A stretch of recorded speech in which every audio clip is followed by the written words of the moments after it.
आप सुन रहे हैं बायोकेमिस्ट्री चैनल में आसिम अंसारी को। अगर आपको हमारी वीडियो पसंद आए तो प्लीज़ इस चैनल को सब्सक्राइब करें और साथ हर नई वीडियो के नोटिफिकेशन के लिए बेल के निशान को क्लिक करें।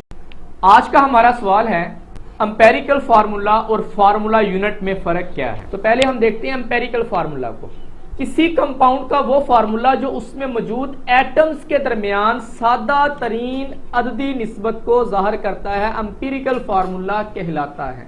यानी कि जो कंपाउंड में मौजूद एटम्स के दरमियान सादा तरीन अददी निस्बत को जाहिर करेगा वो फार्मूला जो है एम्पिरिकल फार्मूला कहलाता है। मसलन देखें यहाँ पे हाइड्रोजन पर ऑक्साइड जो है, हाइड्रोजन पर ऑक्साइड जिसका मॉलिक्यूलर फार्मूला H2O2 है, ये एटम्स के दरमियान एग्जैक्ट रेशो बता रहा है कि यहाँ पे हाइड्रोजन के 2 एटम्स पाए जाते हैं और ऑक्सीजन के भी 2 एटम्स पाए जाते हैं। लेकिन यहाँ पे देखिए 2 और 2 की सादा तरीन अददी निस्बत 1:1 होगी, तो इसका एम्पेरिकल फार्मूला HO होगा। इस तरह देखें ग्लूकोज, देखें ग्लूकोज का जो है मॉलिक्यूलर फार्मूला C6H12O6 है। अब 6:12:6 में जो सादा तरीन जो है अददी निस्बत है वो क्या है, 1:1 है। तो यहाँ पे ग्लूकोज का एम्पेरिकल फार्मूला क्या बन जाएगा, CH2O।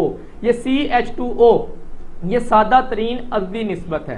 तो ऐसे फार्मूला को हम क्या कहते हैं, एम्पेरिकल फार्मूला कहते हैं, जो एटम्स के दरमियान सादा तरीन अददी निस्बत को जाहिर करता है। किसी कंपाउंड का एम्पेरिकल फार्मूला उस कंपाउंड में मौजूद एलिमेंट्स की फीसद मिकदार मालूम करके मुतय्यन की जाती है, और ये फीसद मिकदार जो है ये लेबोरेटरी में एक्सपेरिमेंट के जरिए निकाली जाती है।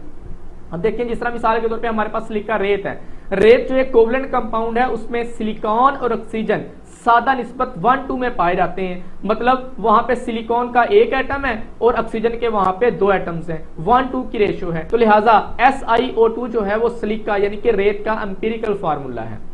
आगे इसकी और भी बहुत सारी एग्जांपल्स हैं। इस तरह ग्लूकोज में देखिए, ग्लूकोज में कार्बन, हाइड्रोजन और ऑक्सीजन की सादा तरीन अददी निस्बत जो है ये 1:1 है। चुनाचे इसका एम्पेरिकल फार्मूला क्या हो जाएगा, CH2 होगा। इसको हमने पहले भी देखा। बेंजीन देखें, बेंजीन जो है, बेंजीन का मॉलिक्यूलर फार्मूला C6H6 है।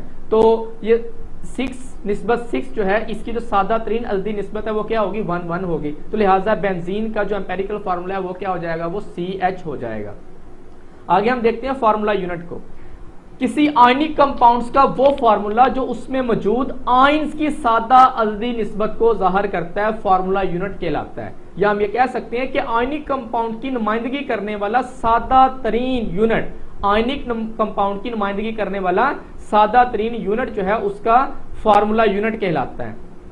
अब देखते हैं हम कि आयनिक कंपाउंड जो हैं ये सह तरफा ढांचे की सूरत में पाए जाते हैं, 3 डायमेंशनली। हर आयन को मुखालिफ चार्ज वाले आयन इस तरह से घेरे हुए होते हैं कि मजमूई तौर पर इस कंपाउंड पर कोई चार्ज नहीं होता, यानी कि वो इलेक्ट्रिकली क्या होते हैं, वो न्यूट्रल होते हैं। आयनिक कंपाउंड्स में आयन की सादा अददी निस्बत होती है। हम ये कह सकते हैं कि आयनिक कंपाउंड्स के सिर्फ और सिर्फ क्या होते हैं, फार्मूले ही होते हैं, एम्पेरिकल फार्मूले ही होते हैं। आयनिक कंपाउंड के सिर्फ और सिर्फ एम्पेरिकल फार्मूले होते हैं, क्योंकि उनमें आयंस के दरमियान सादा तरीन अददी निस्बत पाई जाती है। मिसाल के तौर पर जिस तरह देखें आम नमक, उसका फार्मूला यूनिट जो है, फार्मूला यूनिट में एक सोडियम आयन होता है और एक वहां पे क्लोराइड आयन होता है। तो लिहाजा ये 1:1 जो है ये सादा अददी निस्बत है, और एम्पेरिकल फार्मूला उसका क्या बन जाएगा, NaCl बन जाएगा। इसी तरह पोटेशियम ब्रोमाइड का फार्मूला यूनिट जो है KBr है, और यही इसका एम्पेरिकल फार्मूला। मिसाल के तौर पे कैल्शियम क्लोराइड में देखें, कैल्शियम का 1 आयन और क्लोराइड के वहां पे 2 आयन्स होते हैं, तो 1 और 2 की यहाँ पे सादा जो है अददी निस्बत पाई जाती है। तो लिहाजा यही जो है उसका